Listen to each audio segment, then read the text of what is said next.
I still remember the day my granddaughter told me, "Grandpa, you're not alone, but it feels like you're trying to be." Her words cut deep, like a cold wind on a winter night. I had just lost my wife, my home, and my business all in the same year. But here is what I never told anyone.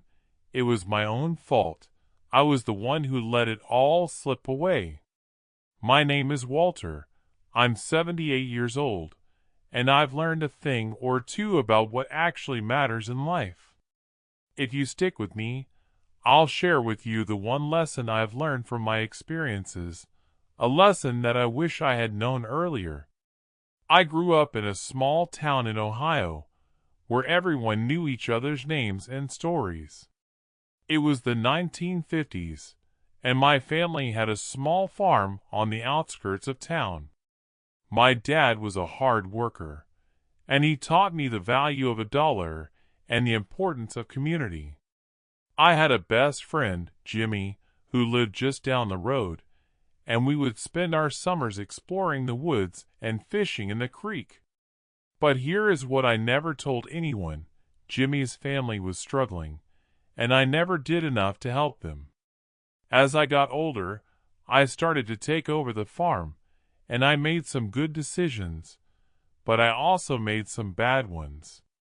I got caught up in the idea of making more money, of being successful, and I started to take risks that I shouldn't have. I borrowed money from the bank, and I invested in things that I didn't fully understand. And then, one year, the crops failed, and the farm was in trouble. I was in trouble. I had to make a choice between paying the bank or paying my workers, and I chose to pay the bank. It was a decision that would haunt me for the rest of my life. But here is what I never told anyone. I knew it was wrong, even back then. The day the bank came to take the farm, I felt like I had lost everything. I had failed my family, my workers, and myself. I was 40 years old, and I thought my life was over. I thought I had nothing left to give. But my wife, God rest her soul, she was the one who picked me up, who dusted me off, and who told me to keep going. She reminded me of what my dad used to say, "When you're at the bottom, the only way to go is up." But here is what I never told anyone. It took me a long time to listen to her. It took me years to rebuild, to find a new sense of purpose. I started working at a local hardware store, and I slowly began to rebuild my life. I learned to appreciate the small things, like a warm cup of coffee on a cold morning, or a beautiful sunset on a summer evening.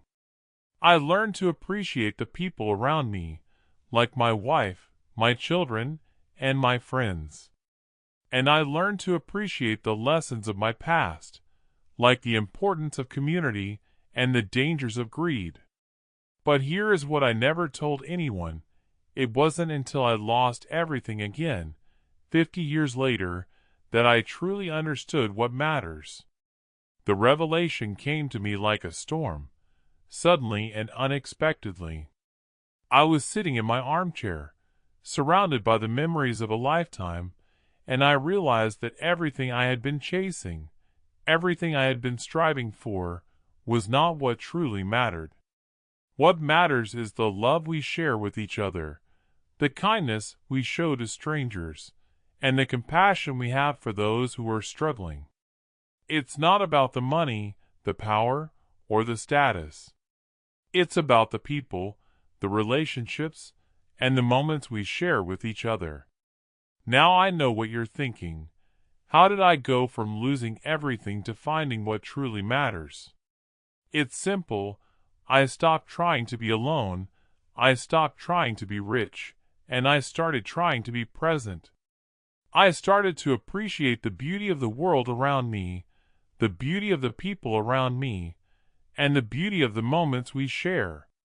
And that's when my granddaughter told me, "Grandpa, you're not alone, but it feels like you're trying to be." She was right. I was trying to be alone. I was trying to hold on to my pain, my regret, and my fears. But I'm not alone, and neither are you. We're all in this together, and that's what truly matters. But here is what I never told anyone. It's okay to lose everything, because it's in those moments of darkness that we find the light. It's okay to make mistakes, because it's in those mistakes that we learn and grow. And it's okay to be vulnerable, because it's in that vulnerability that we find true connection. So, if you're feeling lost, if you're feeling alone, just know that you're not alone, and that there is beauty in the darkness. And if you want to hear more of my story, if you want to learn more about what truly matters, then subscribe to my channel, and let's walk this journey together. As I sit here, reflecting on the journey that has brought me to this moment, I am reminded of the countless times I've stumbled upon unexpected beauty in the unlikeliest of places. The way the sunlight filters through the blinds on a gloomy day, casting a warm glow on the darkest of corners. The sound of raindrops on the roof, a soothing melody that seems to wash away the weight of the world. It's in these moments that I'm reminded that even in the darkest of times, there is always hope, always a glimmer of light that can guide us through. I think back to the days when I felt like I was drowning in my own darkness, when the weight of my struggles seemed too much to bear. I was lost, alone, and adrift in a sea of uncertainty. But it was in those moments that I discovered the power of vulnerability, the courage to be open and honest about my struggles, to share my story with others. And it was through that vulnerability that I found connection, that I found community, that I found a sense of belonging. It's funny, isn't it? We often think that it's our strengths that will carry us through the tough times, that it's our resilience and determination that will see us through. But the truth is, it's our weaknesses, our vulnerabilities, that often prove to be our greatest strengths. It's when we're willing to be open, to be honest, to be vulnerable, that we create space for connection, for community, for love. As I look back on my journey, I'm reminded of the people who have walked alongside me, who have supported me, who have loved me through the darkest of times.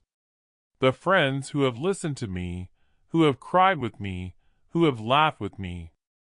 The family members who have stood by me, who have encouraged me, who have believed in me.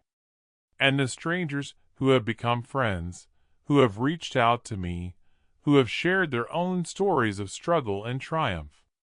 It's through these relationships, these connections, that I've come to understand the true meaning of community. It's not just about being surrounded by people, it's about being seen, being heard, being understood.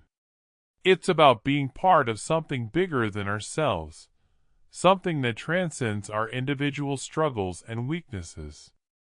It's about being part of a larger story, a story of hope and resilience, of struggle and triumph. And so, as we walk this journey together, I want to leave you with a sense of hope, a sense of possibility. I want to remind you that you are not alone, that your struggles are not unique, that your story is not isolated.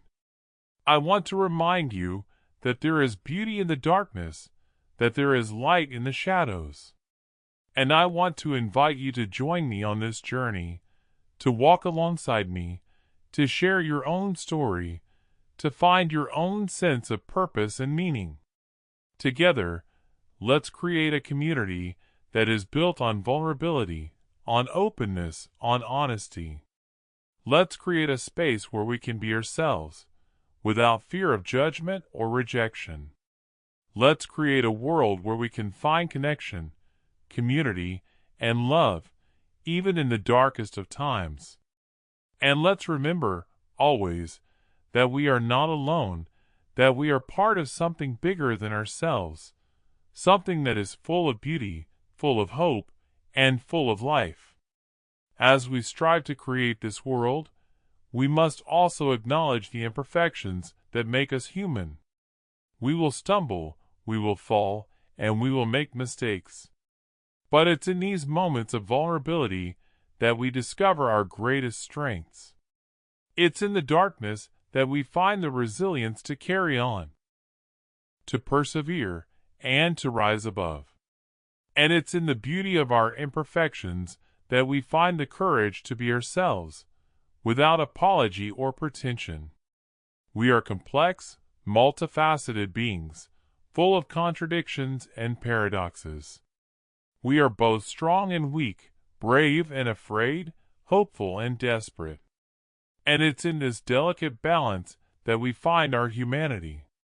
It's in the acknowledgement of our flaws that we can begin to heal, to grow, and to transform. We can transform our pain into purpose, our fear into courage, and our darkness into light.